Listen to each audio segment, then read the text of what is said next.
lahat. Ayan, ang laki na in-improve ng ating e-class record dahil meron na tayong version 2. Kung mapapansin nyo, nung version 1, ang nadagdag sa ating e-class record is yung complete, incomplete output ng report status ng mga estudyante kung sila ay merong incomplete output. At kagandahan pa neto sa nadagdag sa version 2 natin is yung attendance. Kaya napakahalaga ng attendance, lalo na automatic na rin, auto-generated na rin. At list ng group ng mga reporters. Ayan. So, tingnan natin to. Dun sa complete, incomplete ng report natin, bubuo siya ng Word document na kung saan, dito sa list natin ng kung sino yung may mga kulang na output, lalabas dyan kung sino yung mga may incomplete na output. Since si Adriano lang naman yung nakakomplete ng output, double check natin yan, siya lang yung ilitaw. Ayan, complete kasi si Adriano ng output. Since si Acosta ay may kulang din, kaya nasa incomplete din siya. Ayan. So, nakaseparate na yung mga incomplete sa complete at naka-indicate na rin kung ano yung mga output na kailangan niyang i-complete. So, ito yung ating status, report status ng mga incomplete at saka complete output na pwede natin i-send, i-submit sa class president or advisor, depende sa inyo. At least alam na natin kung sino yung may mga incomplete at hindi na natin iisa-isahin pa. So dito, bukod dun sa buttons ng complete and incomplete sa version 2, attendance. So click natin yung attendance. Anong pwedeng i-generate ng attendance? Syempre, obviously, attendance nga ng mga estudyanteng pumasok. Ito, paano natin isasubmit yung mga absent? Since lahat to ay present, kaya lahat to ay naka-include sa mga present na estudyante, meron tayo ditong attendance list. Kung sino yung, so ask na lang natin sa president, kung sino yung absent today.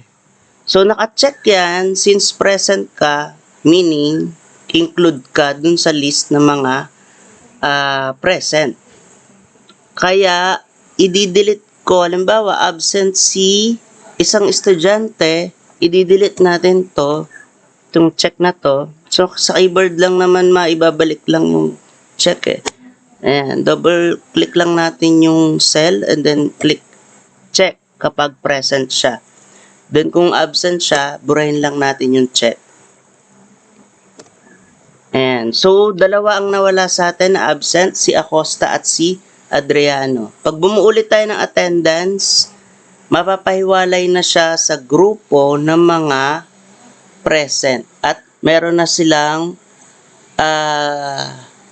separate list para dun sa mga absent.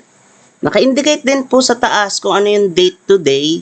At the same time, yung oras nung time nyo. Diba? Yung class nyo. Ayan. So, sa reporters naman, ganun lang yan sa attendance list. Type check to include at blank naman to remove kung sino yung mga absent na student. And then, yung group natin para sa reporters, meron tayong dalawang group. Kung nasa isip nyo, pwedeng dalawa, pwedeng tatlo, depende sa dami ng estudyante nyo or napili yung groupings. Ayan, sige, check natin itong 2 groups.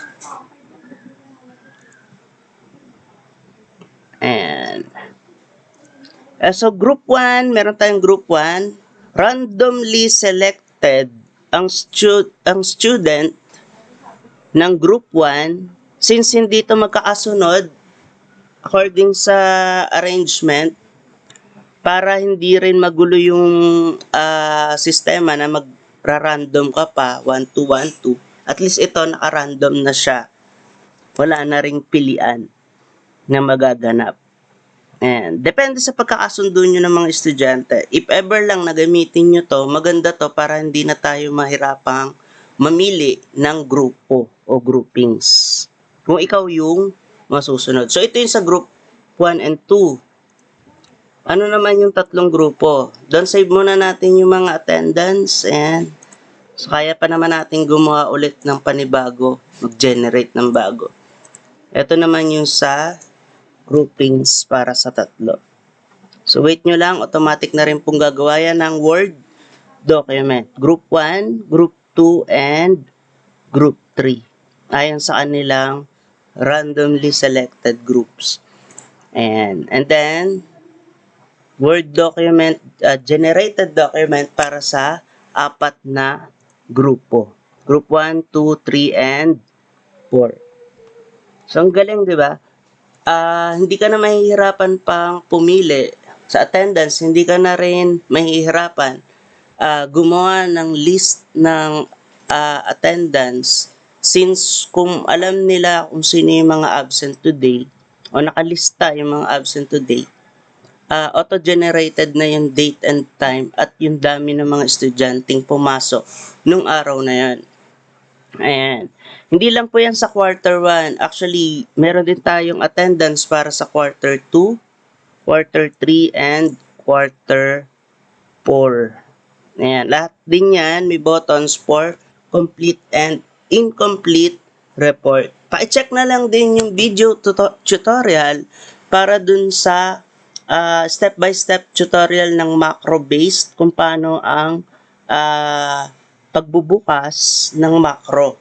Kasi medyo matrabaho lang dyan yung macro. Pero since matapos mo yon, wala ka nang kahirap-hirap gamitin yung aking e-class record. At bukod doon nga pala, hindi ko nakakalimutan yung report card natin, Ito yung sa ating report card. Sa report card natin, nakasummary na lahat ng nakuha nila sa written works, isasubmit na lang sa bata. Pwede nyo i-print, pwede nyo rin ipasa online. Dahil naka-picture na rin siya, pwede nyo pong i-copy-paste through Messenger. Ayan. At pwede nyo rin i-submit sa class president kung sino yung grupo ng mga ayan, naka-indicate na rin dito kung sino yung may mga kulang na output sa report card. Kaya, ang dami na nating option. Ngayon, ang ginagawa ko, nga pala, pwede na pala tayong pumili sa drop-down list ng names. And, na-edit naman po yan dito sa ating data entry. Since ang student infos lang naman na kailangan natin is sex, address, contact number, at yung picture. Ayan. Sa picture, kung pwede naman wala, kundi nagpasa yung bata ng picture, okay lang din naman. Lalo na't soft copy kasi ang kailangan nating picture. Nasa sa inyo rin yan. 'Di ba? So, napakadali na ng ating e-class record, lalo't meron siyang search bar. Ayan, mas madali nang hanapin yung bata, Acosta. Diba? Hudja. At meron na rin siyang auto-highlight across, vertically and horizontally. Para madali mong makita kapag nag-e-encode ka. Ganon din po sa quarter 2, 3, and 4. Ulitin ko, sa summary of grades, of quarterly grades, ay meron na rin tayong bulk print na kaya na i-print lahat ng mapili mo kung ano yung sinelect mong quarter at summary. Kung sinelect mo pare-parehas, mababalk na yan, automatic ipiprint nun lahat. Kaya pwede kang mamili dito nang hindi ka na mahihirapan pang pumunta sa print option. Ayan. At ang bilis din. Kasi pag click mo ng print na yan, automatic ipiprint niya na yun lahat.